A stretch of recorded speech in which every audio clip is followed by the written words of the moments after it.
Bienvenue à toi dans la voie de l'ordinaire. Ici, je donne la parole à des gens comme toi et moi pour des discussions de 30 minutes.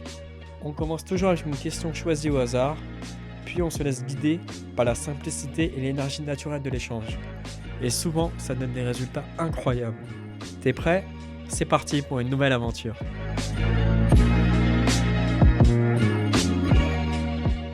Et on a enfin trouvé un moment pour faire le fameux podcast. Ouais, là, ça a été annulé 2 fois ? Ouais. Je crois que c'est ça. Ouais, 2 Ouais, fois. la troisième, c'est la bonne. Là, on est en train de marcher dans le froid. Il fait quoi, 1 degré, 2 degrés ? Ouais, par là. Merci pour ton dévouement. Je pleure de froid, là. Ouais, clairement, c'est pas les... À chaque fois que je dis ça, c'est pas la situation optimale pour le podcast, mais... C'est pas grave. Regarde, il y a la petite larme qui coule sur le rive. Ah, purée. Est-ce que tu appréhendes un peu ? Comment tu te sens ? Est-ce que tu as écouté déjà ? Écoutez quoi, tes anciens podcasts ? Ouais, j'en ai écouté quelques-uns. Ok. Pas tous. Donc tu Parce vois... que t'en as quand même beaucoup. Ouais, je commence à être pas mal, hein. Ouais. Est-ce que tu as des questions ou des choses... Tout est clair pour toi ? Bah, tu vas juste me poser une dizaine de questions. Ouais, À ça peu c'est à la près. fin, ouais. Et puis voilà, let's go, c'est parti. Très bien, ok. Bon bah c'est parti. On s'est connus à travers une structure d'accompagnement pour créateurs d'entreprise. Ouais. Et comme je te l'ai dit en privé, je sens chez toi je sais que tu aimes bien ce mot, une appétence intellectuelle. Ça Et- me flatte. Voilà. Et je me suis dit, tiens, il y a un truc à creuser, donc on va voir ça. Et puis au début, tu étais un peu réfractaire et maintenant, tu es OK. Ouais. Donc on verra. Et puis, comme je t'ai dit, le podcast, s'il y a des choses que tu veux que j'enlève ou quoi, on fait au feeling. Ok, ça marche. Avant toute chose, est-ce que tu peux te présenter ? Tu dis les informations Ouais. que tu veux que les gens sachent sur Ok. toi. Tu es totalement libre. Ok, bah, je m'appelle Laetitia, j'ai 24 ans, bientôt 25, dans 3 mois. Et bah, je suis en projet de création d'entreprise. J'ai beaucoup de passion dans ma vie, un peu trop, je dirais. Donc c'est le sport, l'écriture, la lecture, la peinture. J'adore jardiner, j'adore les animaux. Je suis fascinée par n'importe quel domaine scientifique. Et aussi, du coup, forcément, ça va avec la lecture, mais tout ce qui est philosophie, littérature, sociologie, bref, voilà, tout ça. Très bien. Ok. Donc tu vas pas être anonyme, on peut dire ton prénom, il n'y a pas de souci. Oui, y a pas de souci. Ok, nickel. Est-ce que tu peux nous dire dans quoi tu veux créer ton entreprise ? Je veux ouvrir une plateforme en ligne qui mettrait en lien des coachs sportifs et des clients. Ouais.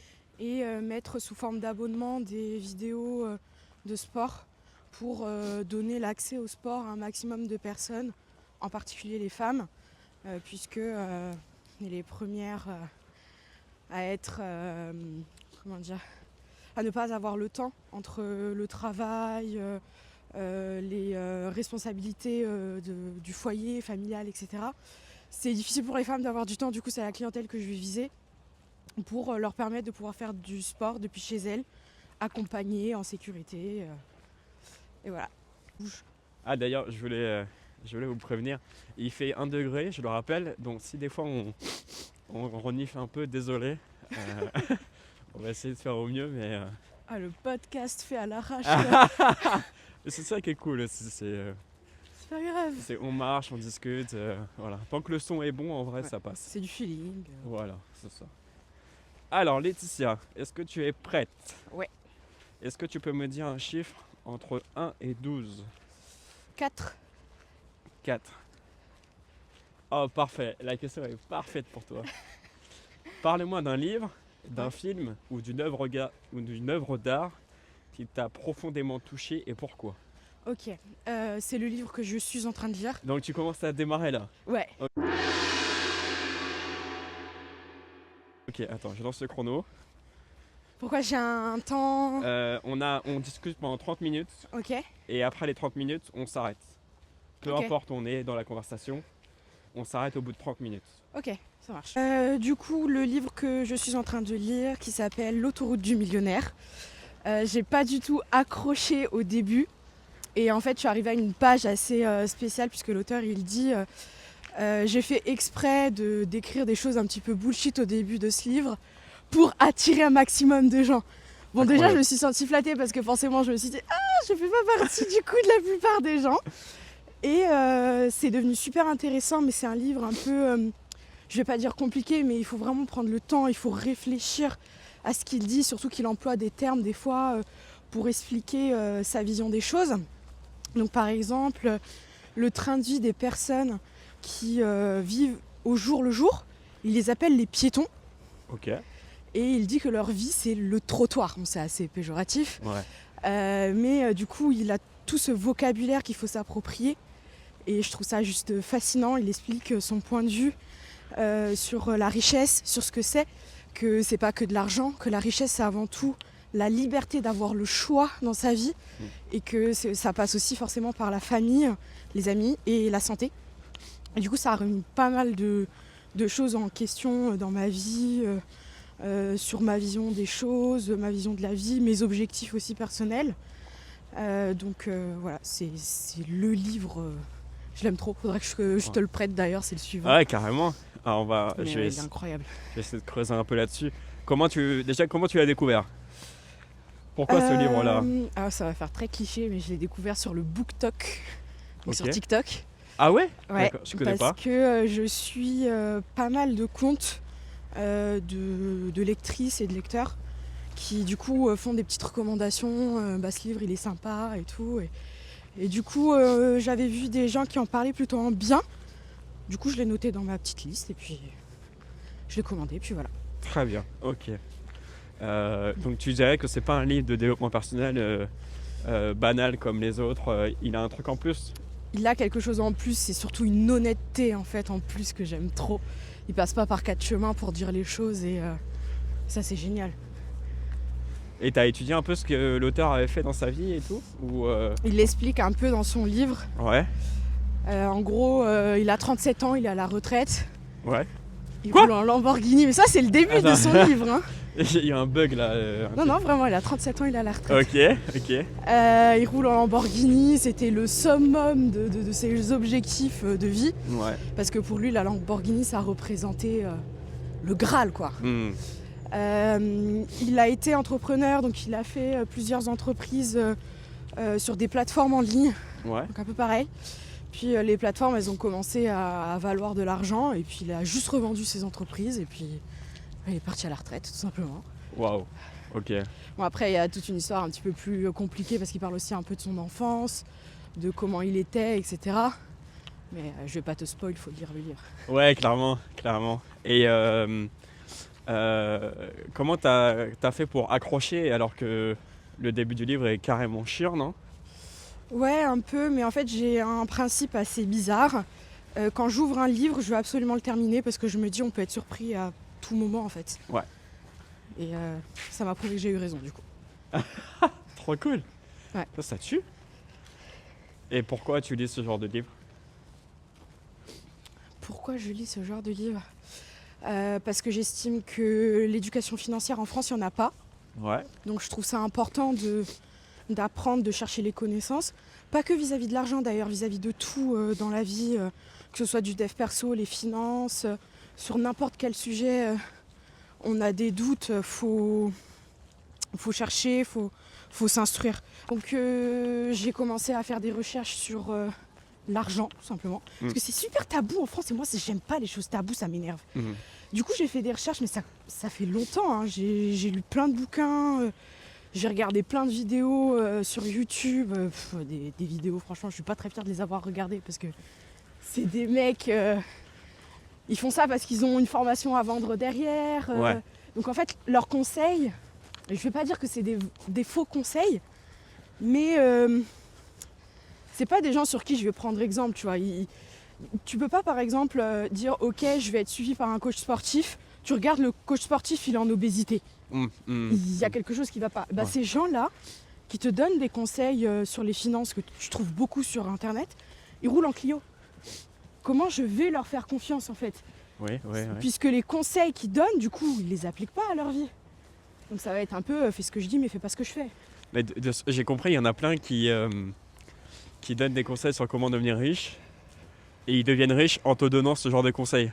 Ouais, c'est ça, C'est en vrai. vendant leurs livres, en vendant leurs formations. Donc c'est un peu biaisé. Je sais plus ce que je disais. Tu disais que les pseudo-influenceurs qui n'appliquent pas leurs propres conseils, Ouais. ils sont pas là. Ou alors ils appliquent leurs propres conseils, mais ça marche pas. Ouais. Et justement, dans le livre L'autoroute du millionnaire, c'est ce qu'il dit. Il dit, mais ces gens-là, leurs conseils ne marchent pas. Et même si ils y croient à fond, dur comme fer, et qu'ils font tout pour l'appliquer à leur vie, etc., il n'y a pas de résultat en fait derrière. Et tu penses que c'est un des livres de développement personnel que tu kiffes le plus?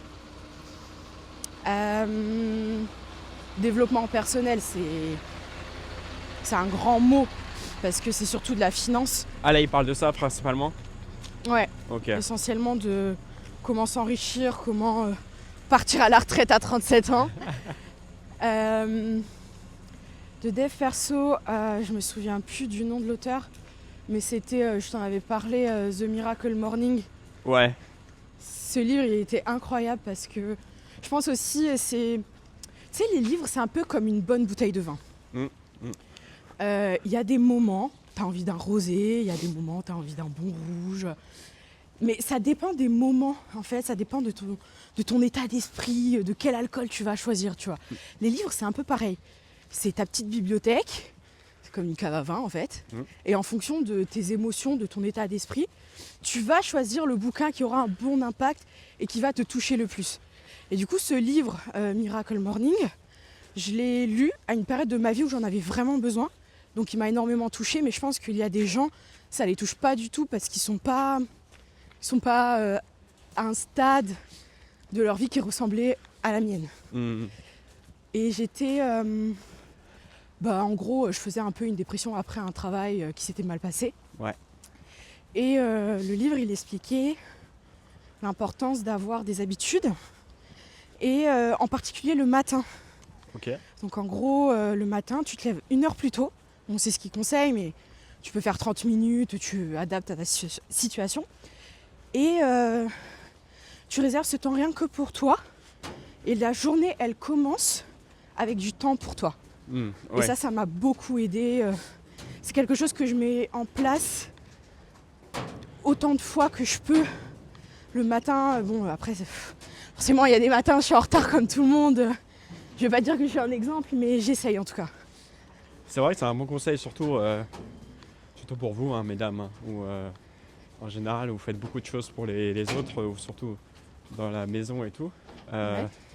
Et donc si tu commences ta journée déjà avec un « ok, je prends soin de moi », ça te met dans un mood où Ouais, ça change tout. il y a eu un truc d'intéressant de fait. Et puis le fait de se lever avant les autres, ça a quelque chose de très gratifiant, je trouve. Ouais, clairement. C'est 5h du matin, tout le monde dort, il fait froid, même les animaux ils dorment, t'allumes la lumière, ils grognent.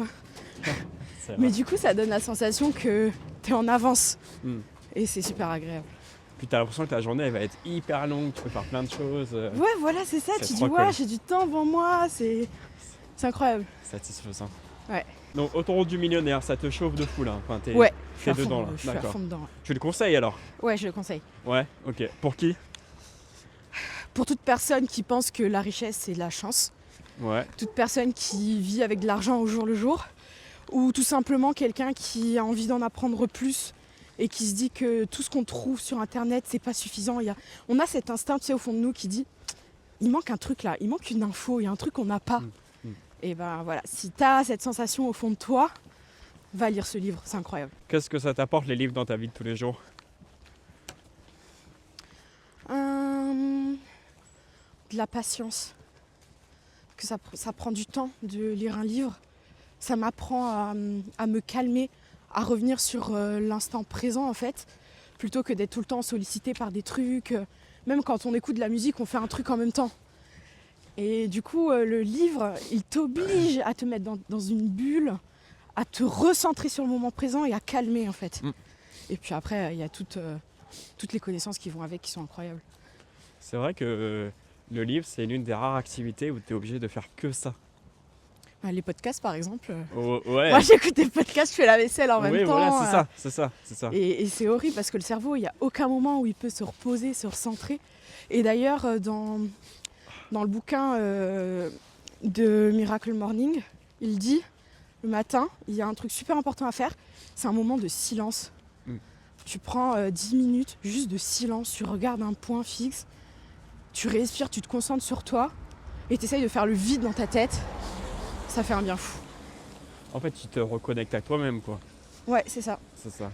Et c'est ce qui manque de nos jours, c'est que les gens sont plus connectés à ce que leurs besoins et leurs émotions, etc. En fait, ils sont connectés à tout sauf à eux-mêmes. Ouais. Et j'ai l'impression que l'ennui aujourd'hui, c'est super mal vu.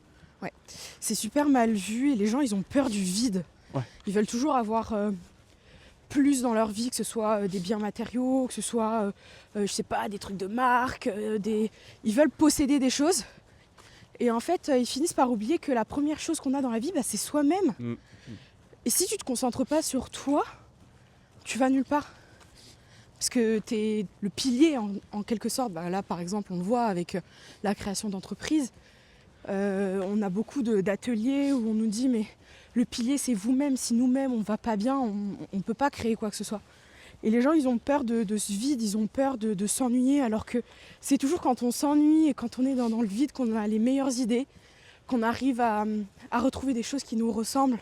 Parce que des fois on fait des choses dans la vie juste parce que c'est à la mode, c'est tendance, on le voit sur TikTok, machin. Et en fait ça ne nous représente pas. Clairement. Il faut arrêter de surconsommer, de vouloir tout, Vraiment cette société, elle est toxique. Mais en même temps, beaucoup pensent que si la société me demande de faire ça, c'est que ça doit être bon pour moi. Oui, mais il faut pas faire confiance. Faut pas faire confiance comme ça. Enfin, c'est ça le problème aussi, c'est que les gens, ils remettent des choses qui sont censées contrôler leur vie entre les mains d'autrui. Donc ça va être entre les mains de la société, entre les mains du gouvernement, entre les mains, je sais pas, d'une secrétaire, d'une conseillère, des employés, etc. Et puis ils finissent par perdre le contrôle au final. Tout le monde ne veut pas ton bien.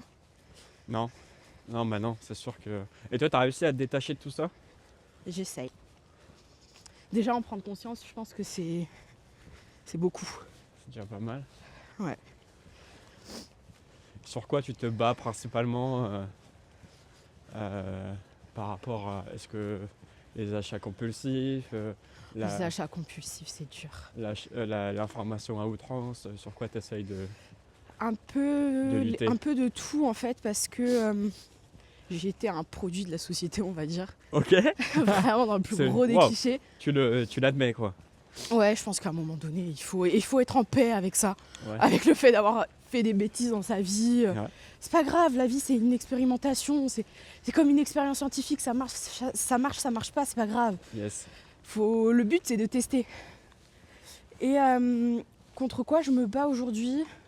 Les achats compulsifs, ça a fait partie de ma vie, encore aujourd'hui. C'est dur, je te jure que c'est dur. Mais j'essaye. Et après, tout ce qui va être le fait de scroller, de passer trop de temps avec trop d'informations, trop de... Comment dire ? La surconsommation de contenu en fait. Ça c'est compliqué parce que je suis quelqu'un de nature très curieuse. Du coup forcément quand j'entends quelqu'un parler d'un truc, présenter un truc, je peux pas m'empêcher d'aller faire des recherches, de voir le point de vue de quelqu'un d'autre, machin. Et puis c'est comme ça que je termine avec, je sais pas, sur des comptes de gens qui sont complotistes, qui vont te dire non mais la Terre elle est plate, parce que si, parce que ça. Et puis je vais trop loin en fait. Donc je dirais, je me bats contre le fait de savoir m'arrêter en fait. Parce que la curiosité c'est bien, mais je crois qu'elle a des limites. Et tu penses que la société, elle veut pas ton bien ? Non. Du moins la nôtre ? Non, je pense pas. Non, je pense pas que la société elle veuille notre bien. La société, déjà on vit dans une société qui est très individualiste. Ouais. C'est chacun pour soi. Et non, la société elle veut te vendre quelque chose, mais elle veut pas ton bien. Et donc elle te fait croire qu'en te vendant ça, tu seras heureux. Oui, c'est ça le piège. Ouais. Ok. C'est ça, et la plupart des gens tombent dans ce piège et du coup on arrive à une histoire de surconsommation comme je disais tout à l'heure. Et à quel moment tu as eu le comment on dit, Le déclic ? le aha moment? Je pense pas qu'il y ait eu de déclic, je pense que c'est un chemin en fait sur lequel je suis encore en train d'apprendre et d'évoluer. Ça a commencé forcément par la lecture, du coup de tout ce qui est développement personnel, finance et tout. Par les gens les youtubeurs, les influenceurs que je voyais qui disaient ouais, investis dans la bourse, fais du trading, avoir un emploi c'est de la merde. Mais malgré leur propagande, ça a remis des choses en question en moi. C'est pour ça que je trouve que même s'il y a des choses qui sont nulles, même s'il y a des choses qui nous ennuient, on peut toujours tirer quelque chose, ne serait-ce qu'une petite phrase qui peut te faire réfléchir. Juste planter une graine dans ton esprit en fait. Et les gens sont trop zombifiés, tu penses? Quoi? Zombifiés. Tu sais, ils sont tous... J'écoutais Rochdi il y a pas longtemps, qui disait que les gens sont comme un chemin qui traverse le village. Ils sont toujours tout droit, ils réfléchissent à rien. Et juste ils suivent un chemin sans esprit critique, etc. Donc est-ce que tu penses que les gens se disent voilà, la société me donne un salaire à 1004 pendant 40 ans, allez je le suis, je me prends pas la tête Oui, mais j'ai l'impression que c'est en train de changer avec notre génération. Ok. Parce que quand on voit la Gen Z, elle est très mal vue pour les employeurs parce qu'on est cette génération qui accepte plus les choses que nos parents acceptaient. Donc je me dis, il y a peut-être quelque chose qui est en train de changer. Chaque génération, de toute façon, apporte son lot de changements. Mais peut-être, je sais pas. Je suis un peu mitigée en fait, parce que avec les réseaux sociaux, Internet, on sort plus de la maison en fait. On n'a plus de passion où on sort, on n'a plus d'amis où on va sonner chez eux comme à l'ancienne parce qu'il n'y avait pas de téléphone portable. Tout ça, il n'y a plus. Mais j'ose espérer que notre génération et les générations futures sauront quand même en tirer le meilleur de tout ça. Et c'est quoi le meilleur? Le meilleur, je dirais, c'est déjà ne pas tomber dans l'addiction. Ouais. Ne pas tomber dans l'addiction et... je sais plus ce que je disais. Tu vois, les addictions, tu disais éviter les addictions. Ne pas tomber dans l'addiction et comme un peu dans tout dans la vie, ne pas tomber dans l'extrémisme du style la technologie, les réseaux sociaux, Internet, l'IA maintenant. J'en fais le centre de ma vie et c'est tout. Non, il y a un tas d'autres choses qu'il faut explorer, il y a un tas d'autres choses que même si ça fait vieux jeu de lire un bouquin dans le bus, c'est pas grave, tu vas apprendre des choses et ne pas tomber en fait dans cet extrémisme-là. Ok. Est-ce qu'il faut pas revenir au final aux fondamentaux? Les fondamentaux, qu'est-ce que tu entends? C'est-à-dire être connecté à soi, aller chercher l'information sur des formats fiables, ou du moins plus fiables que Internet. Ouais, totalement. Ça passe par là. Ouais. Ça passe par là. Déjà, la plupart des gens aujourd'hui, je trouve, après c'est un avis, c'est une opinion, c'est pas un fait. Bien sûr, t'es là pour. Je trouve qu'ils ne se connaissent pas. La preuve, quand tu dis tu veux faire quoi plus tard, je sais pas. Qu'est-ce que t'aimes dans la vie? Je sais pas. Ouais. Qu'est-ce que tu fais de tes journées? Je regarde Netflix, je mange. Enfin, mon Dieu, ces gens-là, ils me font peur, hein. Ouais, ils sont zombifiés, quoi. Oui, et puis tu te dis, ils ont rien à perdre, quoi. Ouais. Non, faut pas s'approcher d'eux, quoi. C'est à tout moment, tu sais pas, ils te sortent une hache. Non, moi ça me fait trop peur. Des gens qui sont vides, quoi. C'est horrible. Moi, ça me fait peur, je te jure. Donc ça, pour toi, c'est une masse importante. Je pense, ouais. Ouais, ok. Malheureusement. Et donc, tu leur conseillerais de lire des livres? Oui, mais pas que. Bien sûr. Pas que, faut utiliser en fait tout ce qu'on a aujourd'hui. Parce que Internet, c'est un terrain de jeu. Bien sûr. Tu peux trouver des choses qui sont bien comme des choses qui sont mauvaises.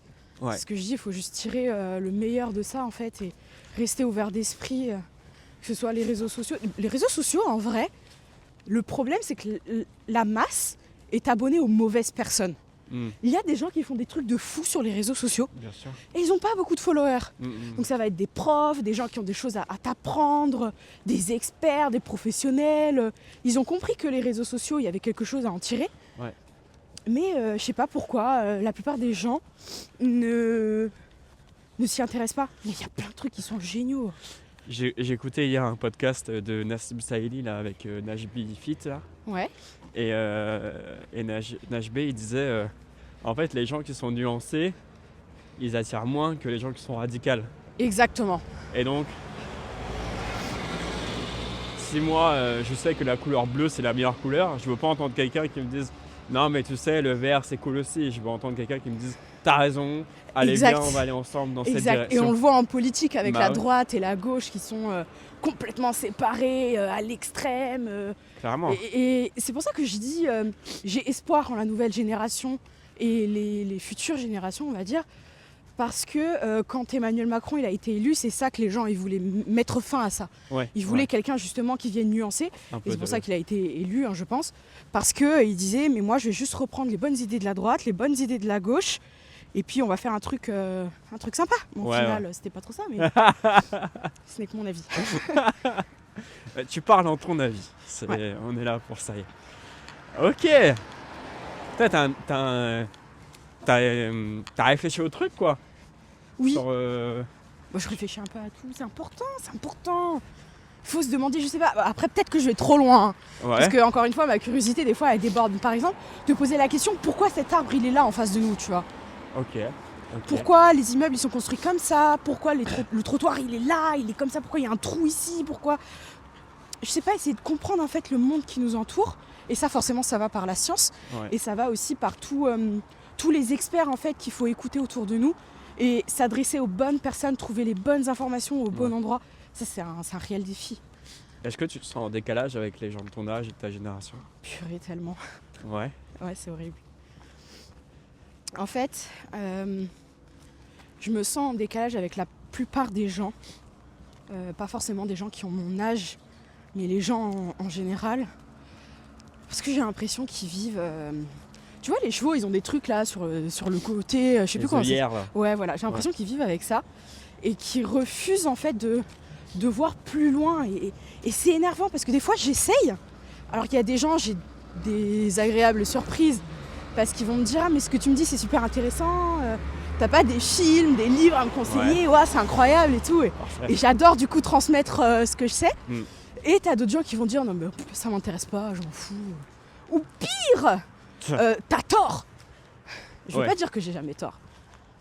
Mais quand ce que je dis, ou tout simplement l'information elle vient d'experts qui l'ont dit, qui ont fait un fait scientifique, tu vois, où il y a des comment on appelle ça, des études qui ont été faites, mais tu peux pas dire c'est faux quoi. Enfin, les gens ils confondent trop avis, opinion et fait. Ouais. Purée, Ouais, ça je ça peux va. plus. Mais ça, C'est je peux plus. intéressant ça. Voilà, c'est pour ça que la plupart des gens. Donc tu penses que les gens disent plus leur avis que se basent sur des faits? Mais oui, mais Ok. totalement. Mais ça on le sait depuis comment il s'appelait, depuis Socrate. À l'époque ils appelaient ça la doxa. Ouais. Ouais. C'était l'opinion subjective. Oui, effectivement, ouais. Et ça t'empêche d'aller plus loin. Ça t'empêche de voir plus loin que le bout de ton nez, en fait, d'explorer des choses, des mondes. Tiens, on va juste attendre vite fait, on va finir le podcast. Et c'est nul, quoi. Ouais, j'imagine. Non, mais carrément.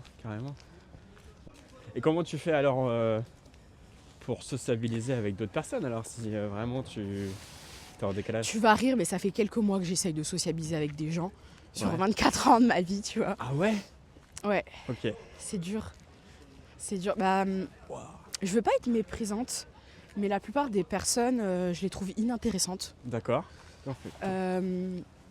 Là, tu vois, dans notre groupe, il y a 3-4 personnes, tu en fais partie, Merci. qui, je trouve, alimentent mon cerveau. Ok. Et c'est des gens comme ça qu'il faut s'entourer dans la vie et on n'a pas beaucoup en Mhm. fait. Des gens qui vont t'apporter des nuances, qui vont t'apporter un avis qui est basé sur des faits. Et ça, il n'y en a pas beaucoup, c'est dommage. C'est rare. C'est trop rare. Et à quel moment ça a dérapé alors? Dans la société, dans l'éducation, est-ce que tu pourrais me situer un moment où en fait là les gens ils ont perdu le fait de vouloir comprendre le monde, l'analyser, d'aller chercher l'information et tout. Est-ce que tu penses que les générations antérieures sont plus informées là-dessus, sont plus... Ou en fait c'est une moyenne En fait, je pense que l'être humain, il a des faiblesses de base. Ouais. Notre cerveau, il va toujours aller chercher la dopamine, le facile, le plus rapide. Donc je pense que quelque part, ça a toujours été là, depuis toujours. Enfin, c'est prouvé scientifiquement que notre cerveau, il est fait comme ça. Donc c'est là depuis toujours, mais je pense que Internet, les écrans et toute cette technologie qu'on a aujourd'hui, elle est venue appuyer sur cette faiblesse en fait et nous enterrer encore plus. Une faiblesse qu'on avait déjà de base. Ouais, carrément. Ouais, non mais... En fait, les réseaux sociaux ont amplifié le phénomène qui était déjà latent dans la société, quoi. Ouais, parce que du coup, les gens, au lieu de se concentrer sur soi, mais de manière positive, j'entends trouver des passions, des choses qui nous intéressent, des sujets qui font brûler un feu intérieur. Les gens, finalement, ils se concentrent sur soi vis-à-vis des autres. C'est-à-dire, je veux montrer que j'ai des trucs de marque, que je suis quelqu'un... Waouh, je suis partie en vacances, là, à la mode tendance en ce moment sur les réseaux. C'est regardez-moi, je suis sur une plage aux Maldives. Ah purée, j'en peux plus. Je reviens au podcast de Nassim Saïli, là. Ouais. Il demandait est-ce que tu penses que s'il n'y avait pas les réseaux sociaux, beaucoup auraient arrêté de faire de la musculation? Mais oui, et NHB, il était catégorique. Bien sûr, il y en a sûr. plein qui le font pour montrer leurs bras sur les réseaux, sur tout ça. Puis tu vas à Basic Fit, le nombre de trépieds que tu dois esquiver, t'as l'impression c'est un champ de mine, c'est horrible. Franchement, ça m'énerve. T'es là, t'as pas envie que ta gueule elle apparaisse sur le compte de Miss je sais pas quoi. Non, c'est bon. Oh là là. Il y a une... d'ailleurs, faudrait que je te l'envoie, ce podcast, il est hyper intéressant. Et il disait qu'à Bali, t'as des créneaux dans les salles pour les influenceurs.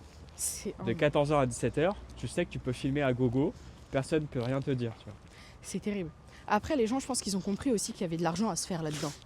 Donc ils se disent, ok, c'est la bonne planque, il faut se lancer et tout. Après, je comprends cette façon de penser, mais faut aller au-delà de l'influenceur qui te conseille des trucs qu'on retrouve sur AliExpress, quoi, tu vois. Bien sûr. Il y a eu plein de scandales d'ailleurs par rapport à ça. Mais... Il faut aller creuser en vrai le bon, le qualitatif et ça c'est pas facile. Si tu vends quelque chose, si tu vends ton image, il faut que ce soit intéressant, que tu apportes un plus en fait aux autres et à la société. Sinon, mais reste chez toi et regarde Netflix, quoi.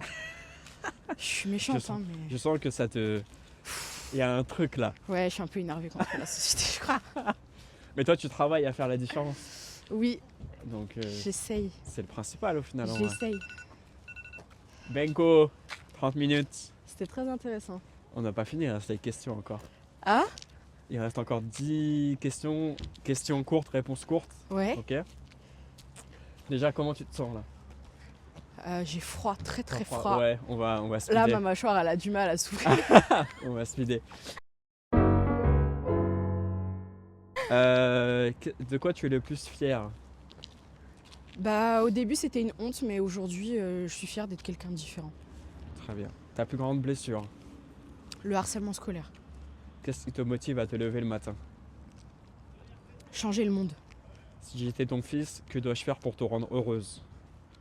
Juste être toi-même. La leçon la plus importante que la vie t'ait apprise ? Rien n'est ni tout noir ni tout blanc. Qu'est-ce que tu aimerais dire à ton toi dans un grand moment de doute ? C'est stupide, mais après la tempête, le beau temps, je dirais. Qu'est-ce que t'aimes dans la vie ? Tout, sauf les cons. Est-ce que t'as peur de la mort ? Un peu, mais c'est naturel, je dirais, donc faut pas. C'est quoi pour toi gagner beaucoup d'argent ? Je reviens à mon livre. Mais du coup, c'est avoir la liberté d'avoir des choix, passer du temps avec sa famille et avoir la santé. Et forcément, l'argent, ça aide dans ces 3 catégories. Qu'est-ce qui te rend heureuse ? Les personnes qui me soutiennent. Est-ce que tu es devenue la personne que tu souhaitais être ? Presque. Presque. Trop cool. C'est quoi ton prochain goal, objectif sur lequel tu travailles actuellement ? Écrire un livre. Ah bien. 3 moments historiques auxquels tu aurais aimé participer ? La Révolution française. Ouais. L'extinction des dinosaures, parce que c'est encore un peu un mystère. Et la naissance de Jésus. Nice. Si tu devais faire une table à manger avec des gens vivants ou morts, ce serait qui? Oh non, je suis pas sûre que j'ai le droit de le dire. J'aurais envie de parler avec Adolf Hitler et comprendre pourquoi il a fait ce qu'il a fait, T'es quoi. pas la première à me dire ça. Franchement, avoir une conversation avec lui. Jésus, un peu comme Sarko, il avait dit, Ouais. tu sais, Ah oui, oui, oui. avec Gameplay. Puis ouais, un peu les philosophes style Platon, Socrate. Non, trop intéressant de parler avec eux. Et Incroyable. dernière question, est-ce que tu aurais une œuvre culturelle à recommander? Une œuvre culturelle. Film, pas le livre, mais je sais pas, une pièce de théâtre, un livre, quoi qui t'a marqué quoi. Ça va faire cliché, mais le Loup de Wall Street. Le Wall Street, ok, Parce que ça montre un peu à quel point la richesse, ça peut aussi détruire ta vie. effectivement. Merci à toi, De rien. on a fini. Enfin, j'ai trop froid. Moi aussi. Je veux rentrer. C'est que là, je commence à avoir une migraine à cause du froid. Ah, C'est je suis horrible. désolé. T'inquiète.